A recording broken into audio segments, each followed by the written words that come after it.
jaamacadda caalamiga ah ee Cambridge ee dalka Ingiriiska ayaa diyaarinaysa hannaan cusub oo imtixaanaadka ardayda looga qaado waxa ay ardayda u ogolaan doontaa in ay imtixaanaadka ku galaan kombiyuutarada laptopka iyo iPad-ka sababtoo ah waxa ay doonayaan in laga guuro habka gacan ku qorista ah oo loo gudbo tiknoolajiyada casriga ah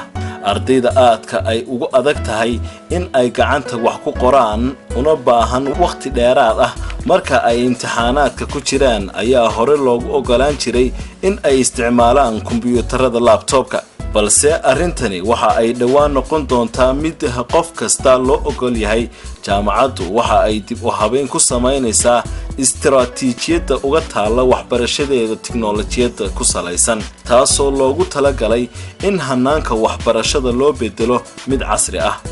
si horumar loogu sameeyo tacliinta waddankaasi Dr. Sarah Birchall oo culumta siyaasadda iyo taariikhda ka dhigta jaamacadda Cambridge ayaa waxa ay sheegtay in gacan ku qoristu ay tahay hannaan laga tagay waxa ay wargeyska Daily Telegraph u sheegtay 15 ama 20 sano ka hor